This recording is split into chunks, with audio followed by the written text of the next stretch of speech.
You got to get to decision making in 5, 4, 3, 2, 1. Welcome to CyberOXtales, the podcast where cybersecurity scenarios meet reality. In each episode, we'll sit together with the top cyber pros to dissect major security incidents, giving you actionable insights and practical advice to fuel your playbooks and success. Ready? Let's go. Hello, I'm Neatsun Ziv. I will be your host today at CyberOXtales. So first of all, welcome back to us Securing the Future. Today, we've got a treat for you. We are going to do a role play with two of my colleagues. And this is something that we've been working on for a while, but just a few days ago, we had the biggest NPM package compromise. And we wanted to take something that we've worked on and actually just fine tune it so everybody can understand what should they do in such an event. So today, I'm going to host with me today, Heather. Heather, why don't you introduce yourself? Good morning, good afternoon, good evening, everybody. My name is Heather Hinton. I am a 4-time CISO and a long-time security practitioner. I'm really pleased to be here. Thank you, Neatsun. And also with us is Chris. Chris, why don't you introduce yourself? Yes, thanks. Christopher Crummey. I'm the global director at Sygnia, which is an global IR firm. And I'm going to be playing the role of the incident commander and the IR firm during this particular exercise. So what you're going to see today is not a real event. It is based on a real event, but there is no live incident at this moment. So first of all, if you're asking what exactly is the details of the event starts with us preparing for this session, and then Heather, that is going to play the role of a fictional CISO of a company that has a web presence, a Web 3.0 crypto company, that as we're starting to prepare for this session, actually gets notification from a peer that NPM has been compromised, and we're thinking that all of the packages are compromised right now. So DevOps at Heather's company is right now digging into the subject, and we don't have a confirmation yet. But at this point, we have a suspect or a suspicion that some of the builds, maybe all of them, include code that have been promoted to production, and the SDK was downloaded by customer and might have been impacted. So, Heather, to you, what goes through your mind? I'm not going to be getting a lot of sleep in the immediate future. It's really okay. I've been told something bad is happening by my DevOps team. They've used some words that are potentially very scary. Immediately, I'm starting to go through the checklist of what are the things I need to do. Okay, so let's move into the incident itself. So, Heather, you just got an alarm from a peer about the dependency compromise. DevOps are not sure at this point. First of all, how does this conversation look like? What are the words that you're hearing? Often it comes out as slightly panicked from the other side. This is happening. It could be really bad. They're asking things like, do we stop production? Do we bring down the product? The teams have moved into scary very, very quickly. And the first thing I'm trying to do is to say, okay, let's just pause, right? What do we really know, right? Are we confident that this happened? Do we know what the impact is? Do we have the right people having the conversation, or is this a junior developer who's just panicking? Do I have to bring my incident response lead in order to help me triage it? But it's really, what are the immediate triage? In first aid, it's breathing, bleeding, broken bones, right? Where am I in the triage process? So before you decide on your first action, you write all of those thoughts on paper. How do you organize yourself to say, this is my number one action item? How do you get to that? Ideally, I have playbooks that we have all practiced and that we've committed to memory, and so we just know what we need to do. Maybe my team aren't that good, so I'll be pointing them at a playbook to say, here's the checklist that we have to have.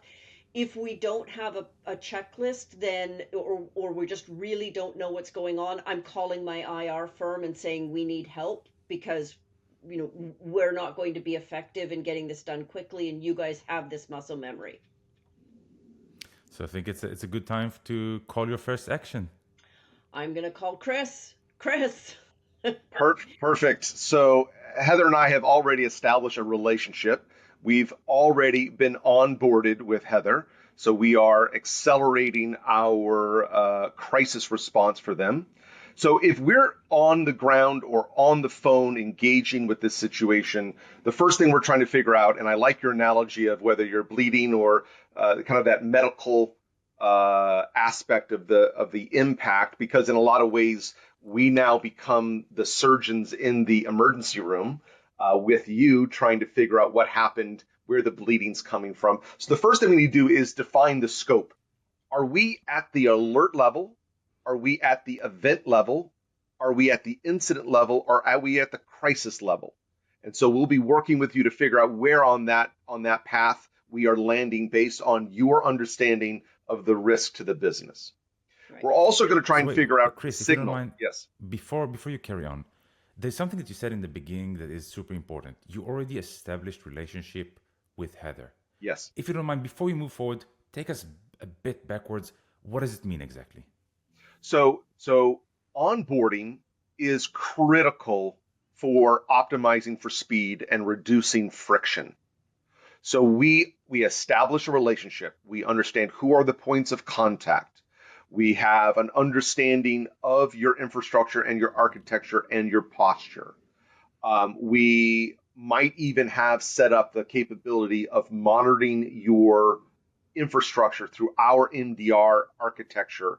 And that is all set up and established ahead of time, because what you don't want to be doing is wasting critical hours in the first 12 hours of your crisis just getting to know each other and getting to know that. So the onboarding is about understanding you as a business, your infrastructure, your architecture, your posture, your maturity, and that's already been taken care of to allow us to work together faster. Yeah, and I'll go one step further, right? I've actually already got a contract, a retainer with Christopher, right? So I'm not going to procurement and saying, help, I need to onboard these people, and procurement's going, well, you have to do this contract and this contract and this contract. I don't have time to go through any of that purchasing process when I'm in this sort of situation. So I need to have this relationship in place so that when the time comes, I am able to call up Christopher and he can put somebody, he can get himself or one of his team members to say, right, I see that you guys are our customer. I'm going to go and pull up from our repository. We understand all of the information. We're ready to go.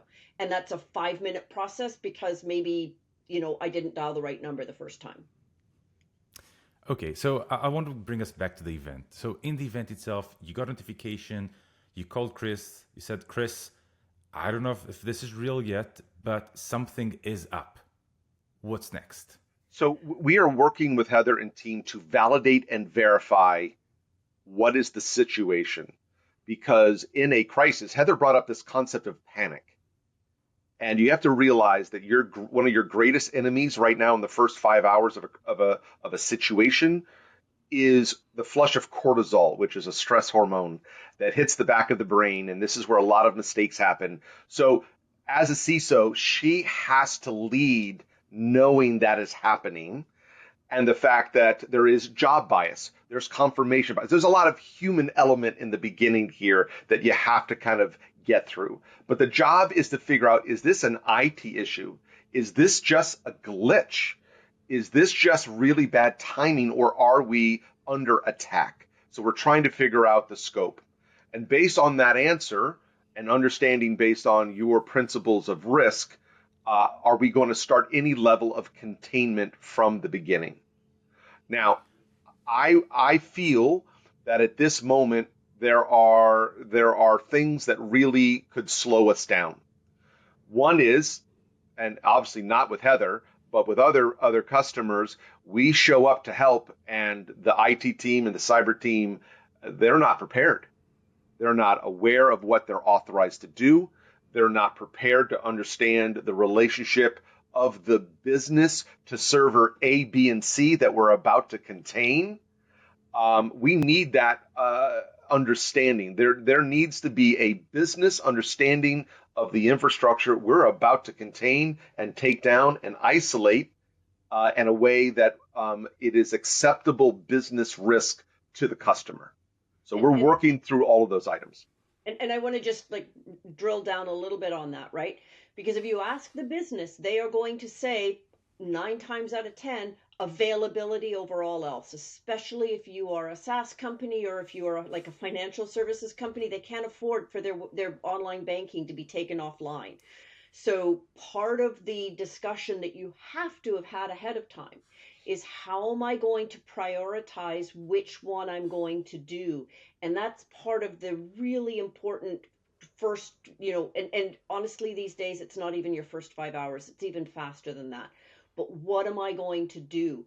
And how do I make that decision of prioritizing containment, which might impact availability or availability? Because this is a very, very real trade-off that as CISOs and as incident responders, we have to be paid. We have to know how we're going to approach that ahead of time. We cannot make that decision while all that cortisol is going through the back of our brain. So, since I've got a million questions that I'm sure that the audience right now really wants to know from both of you, I would like to push the timeline a bit forward. Okay, Chris is online, you gave him the brief, you have access to the systems, now what? So I think at this point, with luck, we have enough information between what I know from within my system with what Chris can tell us with, the threat intelligence that maybe Christopher's team is bringing into play that we're getting from other sources. We're able to start making a decision on, is this real? And assuming it is real, we've got to really look at what are we going to do? What are the steps we're going to take? Right. And how is Chris going to then help us with the experience and the advice that he has? Because the other piece that is really important is that I can stand up and say, guys, we've got to stop our build pipeline. Right. But having Chris say, folks, this is really important. Stop the build pipeline, isolate these workloads. Right. You've got to really focus on containment. Having Chris say that outside advice is often taken with a lot more seriousness, unfortunately, than mine, because Chris is viewed as the independent outsider, whereas I'm the person who might have shifting priorities because of availability versus security, because of all sorts of other things internally. And it's the arrows in my collective back of experience with all of the IR teams that we're bringing at this moment in time, based on what we've seen in the past, what mistakes others have made. So in a lot of ways, what will happen at this moment, and I'm assuming now that we have moved from an event to an incident, and that in a level that, based off of Heather's definitions in the IR playbook, we are announcing a crisis. Yep. Okay. Yeah, exactly. So let's push the clock 6 hours into the event. Yep. At this point, you've discovered that the malicious package was downloaded and it's part of the build running in the cloud, and you have already partial situational awareness, but not the full picture yet. So, Chris, how does the playbook shift at this stage? So it shifts to this moment where once you declare a crisis, that should then execute a handful of things right of boom. Okay. Yeah.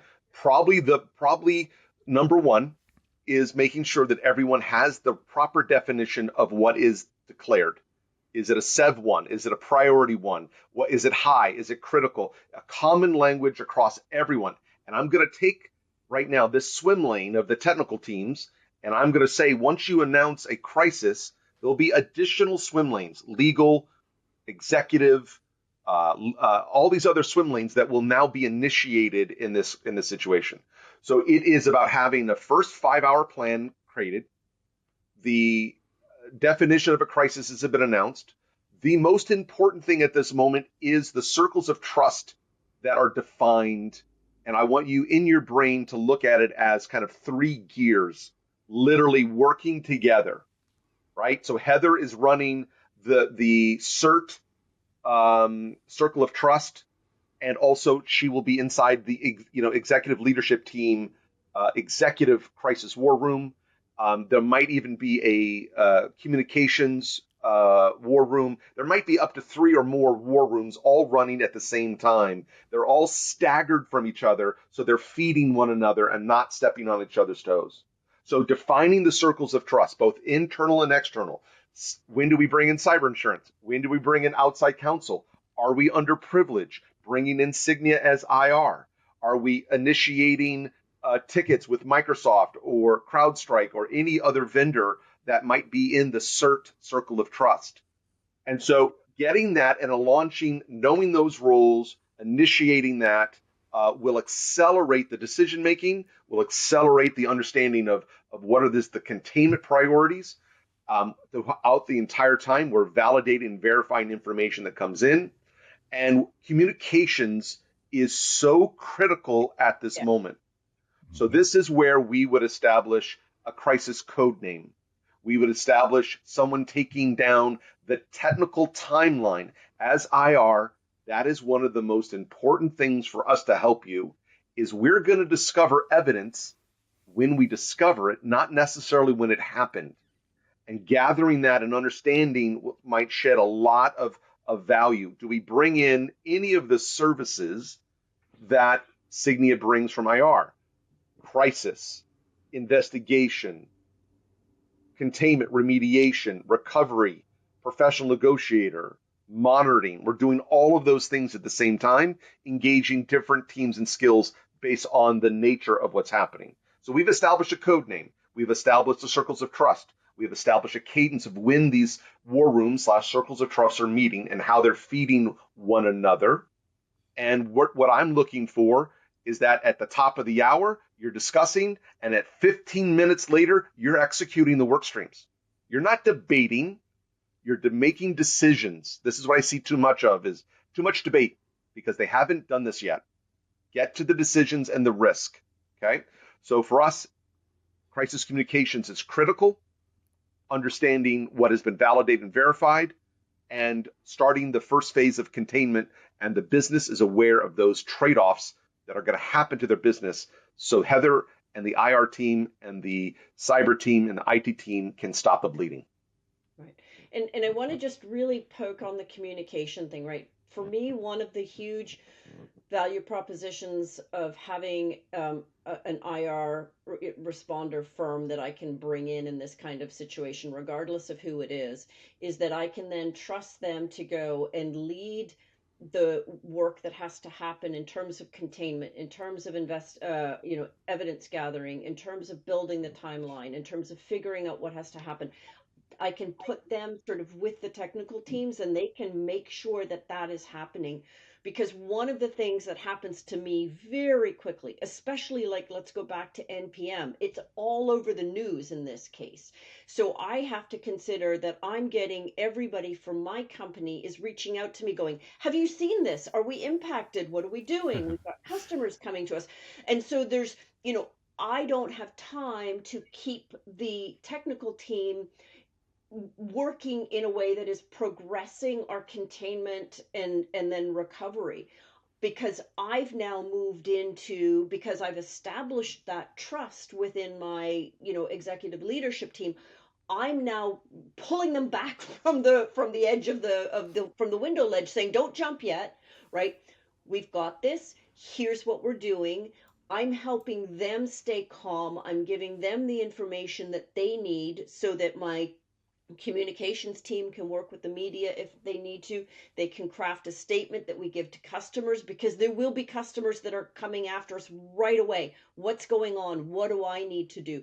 So I have to pivot to really focus on how and what am I communicating with the executive team, possibly the board, right? Is this bad enough that I've got to get the board involved? With customers, right? How can I get messages to the support team so that they can then message to the customers, right? This is all about how am I communicating up and out? And if you stop and think, and we'll go through this sort of at the end as well, but when you think about companies that have done a really good job recovering from an incident, the thing that is universal across every single one of them is that they've been phenomenal at communicating. even if it's we don't know what's going on yet, but we're seeing something and we're going to keep you updated, right? Don't be afraid of admitting that you don't have all the answers, because that transparency is really important to help maintain the trust and to keep the panic from spreading, right? You want to limit the blast radius of the panic. And So I think, go ahead, Chris. that's a great topic. And what I've seen the most mature customers do, Heather, in that area is one, they have established guiding Yeah, principles for the yeah, company, which they now know what the priorities are. I saw an example of one called Pearl: people, environment, assets, reputation, and livelihood. And they went down. Those are the decisions in the order yeah, for any crisis. The key technique that I've seen is what's called a stakeholders map. yeah, So you talked about all of these stakeholders, and having a map of who they are, what their priorities are, when do we engage them, and understanding what information they need, who provides it, and what channel in which we do that, having that established ahead of time. So I will say crisis communications is number one, feedback during tabletop exercises, followed by, oh my goodness, there's so much we could have done ahead of time to reduce yeah, friction and to optimize for speed. And getting that out of the way allows you not to have additional fronts that you have to fight. yeah. You don't. The last thing you want is making it up as you're going along, right? You will not recover if you're trying to do that, right? And so this is, you know, it's not just having those playbooks in place, but having practiced them, because Yes. you need to do because we all know, right? When you're in a panic, you're going to flee, right? Your mind just empties. So unless you've got a level of muscle memory, you it's not guaranteed that you're going to be able to do this well, so you have to practice it. So one thing is you turn every opportunity into a practice opportunity. NPM, it turns out, for many people was a fantastic opportunity to practice this, because it was all over the news, and for 12 hours it was terrifying. And then it kind of, I think, as Dark Reading said, it went out with a whimper. But in the meantime, it was an excellent opportunity to practice this and to get a sense of where you needed to beef up your discipline, your relationships, your holding statements, your even the teams, who's going to do what, where are they going to find the evidence. Anyways, we're jumping ahead, but one of the things that is very clear, and I think that Chris probably sees this 100 times out of 100 when he does a tabletop with somebody, is that it's always you didn't practice enough, or it's always you can practice more. There's no such thing as too much practice here. And So I think that the two things that really goes into place. One, the relationship that we started having discussions saying you need somebody to work with, but Heather, both you and I had the pleasure of doing tabletops with Sygnia in the past. So we had the opportunity to practice, understand, experiment the feeling of saying decision happens in 5, 4, 3, 2, 1. You need to Right. choose what Yeah. option did you decide, and you see every table took a different direction. So that's a very encouraging and vividing moment. But going back to your question, and maybe Chris, I'll direct this to you. You get to engage with customers that have done practice with you and customers that just, this is an emergency, this is the first time that you're seeing them. What's the difference? Give me the feeling for you and the customer. It's like first time versus, okay, we've practiced this, going back to first principle. great question.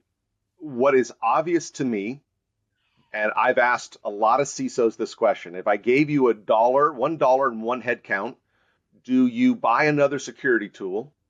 Do you train your technical team more? Do you provide awareness training to your employees? Or do you put it into cybersecurity culture across the company? And it's usually one and two is where their thinking is. And so to me, the question is the highest mature customers use the culture as a major element in how they handle aspects of stuff. Does everyone feel that they are part of the answer and that they're accountable for this? Or is it Heather's job?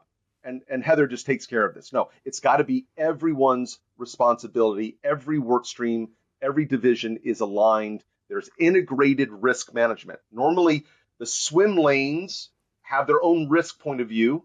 In cyber, it's got to be horizontal, not just vertical. Number two is that they understand their roles and responsibilities, but they understand what they're authorized to do.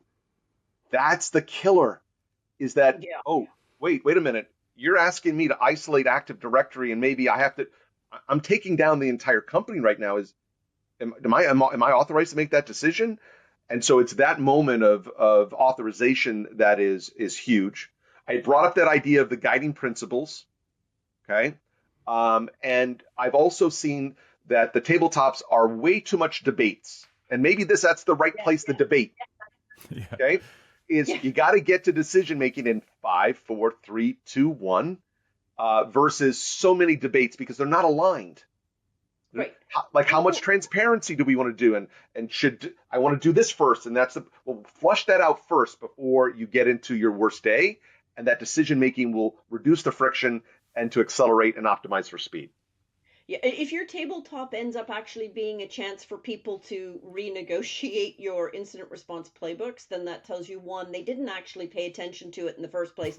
And two, once you finish that tabletop, you immediately need to do another one, right? Because you can't make your tabletop be a negotiation of how you're going to respond. To Christopher's point, right? You really need the people in the room to start getting that adrenaline rush. Decision now.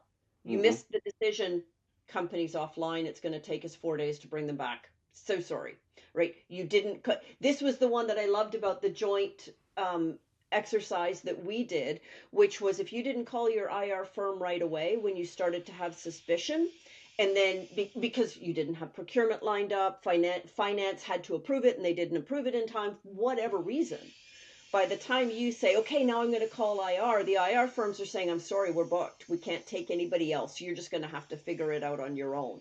So, people need to feel the consequences of their decisions in those tabletops so that they understand why the decisions that we are being asked people to make or to approve have to be done right away. They can't be litigated. They've got to be done. 15 minutes is a long time for some of these decisions. I need it to be, yes, I approve, go. Right? Yep. So let's take the dial and move to the next stage. So Chris, when we prepared for this session, you've created like a mental map saying, what happens at the moment, 0 to 6 hours, what's the next step? We've identified there's a malware. You're talking about decision-making. What's the next step in the timeline? So it's understanding, and this is where the other swim lanes come into play here. So we've got a moment, we're going to isolate, we're going to contain, we're going to stop the bleeding. But now, in a lot of ways, we have to start to move into a remediation and recovery phase of this particular crisis. So we are working with the business. Okay. Yeah. All right. If we are shutting all these things down, what is your business continuity plan? What is the disaster recovery plan? And where a lot of clients are missing is what is the minimal business continuity objective? Meaning, what is the bare minimum of tools, of infrastructure, of architecture to go from yellow to green? Right? Are we working with the RPOs and the RTOs? The look on the face when we say to the client, I can't guarantee you that the threat actor is no longer on your network 100%. There's no such thing, right? Are you okay at 70% to turn the business back on? Are you okay at 80%? It's going to cost me 1 day to go from 75 to 80. It's going to cost me 2 more additional days to go from 80 to 85. It's going to cost me 4 more days to go from 85 to 90. So where on that timeline do you want to go, all right, pull the trigger. I want to clean back up. The teams right now need a battle rhythm where the different skills, you have IR skills, IT skills, network skills, the backup team, all these skills that are trying to work in a battle rhythm of what they need to do in the first 5 hours, 12 hours, 24, and beyond. and having them exercise a battle rhythm micro exercise of getting them in the same room and having them list out all the things they want to do. Oh, wow, we're so heavy in the first 4 hours that's not possible. So let's get a lot more things done so that that first 4 hours is cleaner. Plan the prioritization, yeah. Yes. And I wanted to just also, for people that are listening in when they were listening to Chris, it's really easy to take what he's saying and think, oh, I have to reimage my machines. I've got to reimage my servers. This is all about building out a whole new clean environment from the ground up. But it might not be. So if we all think back to the Circle CI compromise from 2 summers ago, right? We had exactly the same thing, right? First, we're going to do these rounds of credentials. We're going to rotate. Then we're going to do these, and then we're going to do these, and then we're going to do these. And that exact timeline is, okay, it's a day to do all of these critical ones, 2 days to catch all of these extra ones, 4 days to get me to whatever. So this notion of high priority first, and then moving out from where are your circles of mission criticality, and then you're increasing circles of less mission critical, right? You're moving to business critical, business important, important. And now it's, what do I need to have in place? And this could be, what do I need in terms of reimaging workstations? It could be reimaging my entire environment. It could be rotating all of my credentials. It could be breaking the connection with all of my supply chain vendors and then only reestablishing them. So these criticality circles of trust applies to more than just this, I had ransomware or a bad actor and I've got to rebuild my environment. It's all of these situations. Yeah. And there's a balance in there of being compromised to being paralyzed, right? And you've got to the work that you do ahead of time will reduce a lot of that, knowing what the priorities are. And I feel, I mean, you had brought up earlier about what does great look like in these situations, and the clients in which the technical teams and the business teams have the equal seat at the table and they're having these conversations will be a direct correlation to the speed in which they recover, therefore reducing risk, reducing cost, reducing brand reputational concerns, getting rid of a lot of those impacts and risks that are aligned to this. Yeah. So I want us to start and have a digest of this, saying, what mistakes should I avoid, let's say, in the first 12 hours? And this goes, Heather and Chris, to both of you. Okay, I'm going to start with, look, hindsight is 20/20. I freely admit to that. But if a mistake has been made, I'm going to say that a overwhelming majority of them are you didn't take it seriously enough early enough, right? And to me, that's what I view a mistake as. It's right. It's like looking back at it, what would I have done differently? What decisions would I have made or not made? And it's almost always, I didn't take it seriously enough, or maybe I was downplaying it for whatever reason, and I didn't push back when the business said, no, it's not that important. But invariably, it's about not taking it seriously enough, because that initial window, that initial sort of 6 hours is so important, and losing that is really something that you want to do everything you can not to be as effective you can in that time frame. So, meaning usually those events happen while you're treating an emergency at home and you've got a sick kid and you already have a commitment for dinner with friends that you have no idea how you're going to do. And while this is happening, you're getting the call saying, there's something up. I don't know if it's serious yet. How do you balance this? You have to, and again, practice, right? And part of practicing is you're not there when this is happening, right? Are there other people who are empowered to make decisions? Does your team know and not well enough what it is to do that they can function on their own, right? And I will say actually that I think that the really interesting thing about this is that for us as CISOs, when we are scheduling these things, we always want to be there. Right? It's really hard for us to say, no, I'm not going to be there and see how everybody manages without me. But we should be. We should be running at least one. We are not there to see how the team does. Yeah, we always feel it's like we are there. It's part of our accountability. We need to be there, show ourselves, be the leader. And you're saying, no, actually, once in a while, don't be in the room. Right. Amazing. Chris, from your Yeah, side? yeah. I mean, I'm looking at this, and um, I believe that I'd rather see you go up your escalation triage and put people on standby and then de-escalate it than it would be the other way around, where you're now scrambling and you feel dramatically unprepared. It actually is twice as long, right? Yeah. To get all of that realigned. So again, when you declare the definition of the levels of crisis, right? Within that level, we know the circles of trust. You're initiating a crisis cost center. You know exactly who you're going to call, who's going to be on standby, and that is defined in the IR plan to get you from zero to ready Yeah. dramatically faster. Okay, and then I mentioned earlier about when you now bring the IR team with your teams need to be prepared. They need to know what they're authorized to do. They need to know the relationship between the business and what server A, B, and C do, because that will dramatically speed up the recovery. So let's talk about best practices, meaning we talked about what not to do. Beside practicing, what else should I do? More practicing. No, really, that, but practice with different scenarios. Bring in other people to help you practice and think about it differently, because at the end of the day, this really is all about making sure that you are equipping your teams, everybody, to react in a calm, measured, but timely manner when these things happen. And they're not going to do that without practice. Now, we can talk about telemetry and information and all of that other stuff. But if you are properly practicing, you're going to surface those things and fix them. Yeah, So Chris, I go agree. ahead. Alignment, right?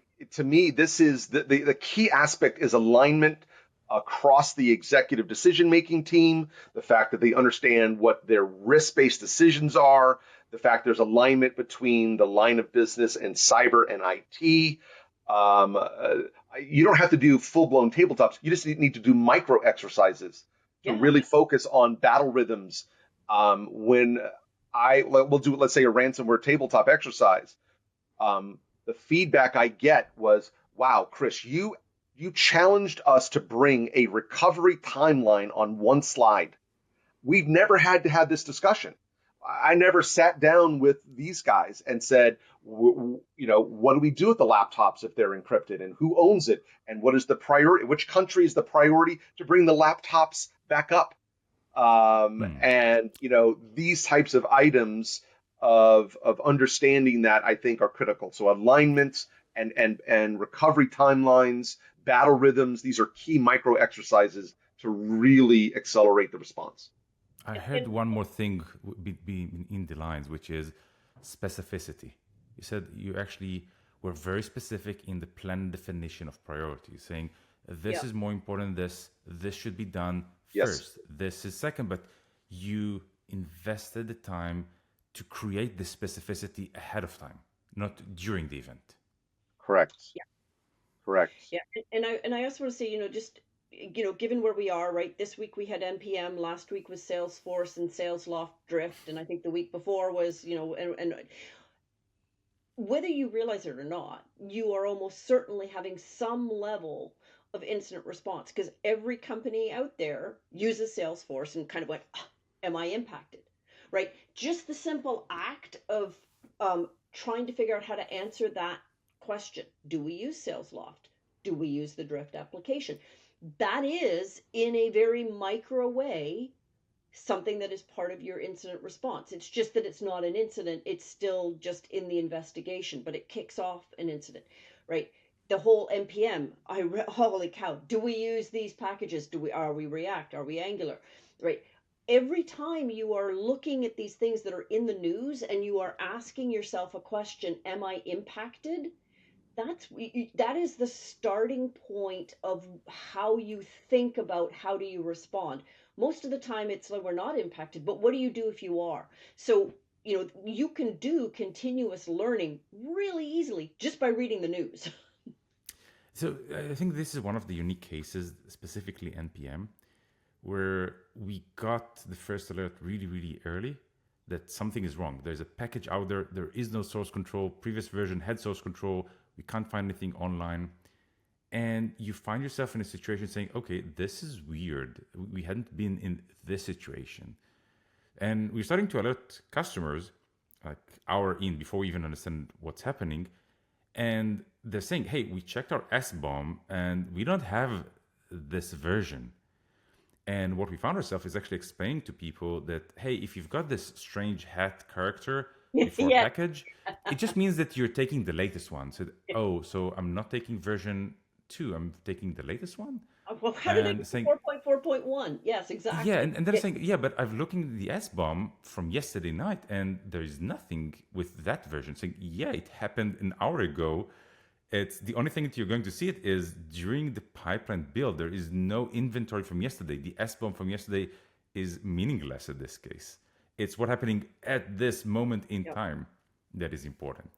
And you practice, but you don't practice for this scenario. And then you say, oh, shoot, everything that I practiced for actually needs Well, quite yeah, tweaks. okay. So you didn't practice for that exact Yeah. scenario, but you practiced for scenarios, right? Because the team knew enough to check the SBOM and then to say, okay, you know, maybe something's wrong with the SBOM, right? The team had enough investigative and skills and understanding of their environment to when they were challenged to be able to say, okay, let's go look, let's go investigate, right? So, you know, it's you're never going to get the exact scenario that you practice for, but you're going to build that discipline, build that trust, build the specificity, understand the order, and then be able to ask the questions and make those decisions in a really timely manner.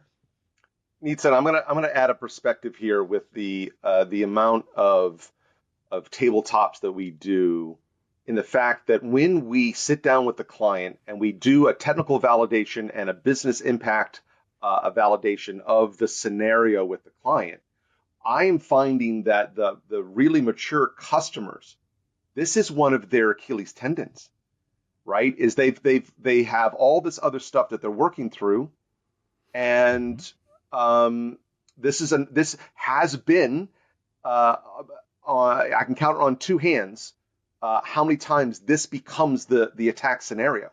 It is not. It's something that is a weakness for a lot of customers, and this is usually one of the ways we get in. So this has come up a lot as an area of focus for clients.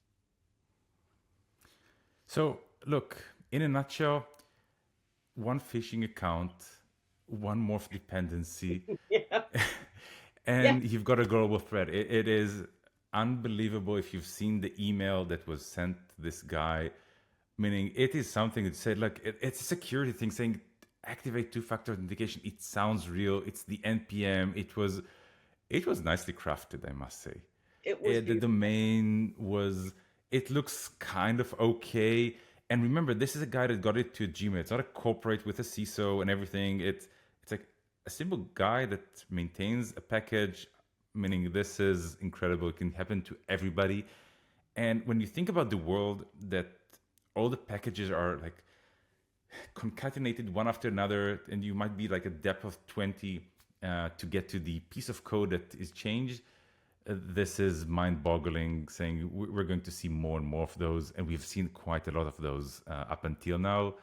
And every time the sophistication level goes a notch higher. So definitely practice more, be prepared, start preparing yourself, because at some point or another, like we had with XYTLs or other cases, the way or the time it takes the industry to stop it as a widespread might not be sufficient, and we might find yourself in an awkward situation. Unlike this time that luckily enough the internet was saved yet again, who knows when we will run out of luck. Yeah. 100%. 100%. So, I mean, I will just say that in hockey, there's a reason why they actually do keep statistics of the number of goals scored by the defenseman as well as the center forward, left wing, right? Defense is, it's everybody is playing, everybody has a role in the defense. Everybody has a role in, not allowing the bad actors to score a goal. It is a team effort. It is a team sport. Chris, last words? Yes. Neatsun, So, why are we talking about hockey? yeah, No, I like it. I know where you are located, so I understand the cultural reference. Hysterical. I would add on to this idea of understanding the swim lanes that are involved in this, because now after 24 hours, we might have our first regulatory and disclosure timelines we've got to hit. We've got to have discussions around materiality. If you are, a publicly traded company, you've got to make decisions on the level of transparency that you want. You've got to figure out the timing of when you communicate and to whom on the stakeholders map. Do you make the decision of the ownership of this situation early? Because if you don't, someone else is going to define the narrative for you. You want to reduce the amount of battlefronts that you're on. You want to practice what you're doing. You want to increase the cybersecurity culture so it continues to flow down. You want to realize that you have to lead in this crisis by the leadership has to understand the different swim lanes that are involved here. And I would say that you also have to consider the human beings that are in the middle of the crisis. At 24 hours, there's the fog of war, there's crisis fatigue, and you've got to make sure that they have rest schedules and that you're looking at this from a perspective of have they eaten? Because you can only go so far in a crisis without addressing the human needs of stuff. So ultimately, I think it's who you partner with, that the partnership, both internal and external, knows their roles, the responsibilities, what they're authorized to do. They understand the standard operating procedures and how to escalate up the situation, the circles of trust, the stakeholders map, being able to work with other teams to reduce the risk and ultimately reduce friction, but optimize for speed as long as it's under control.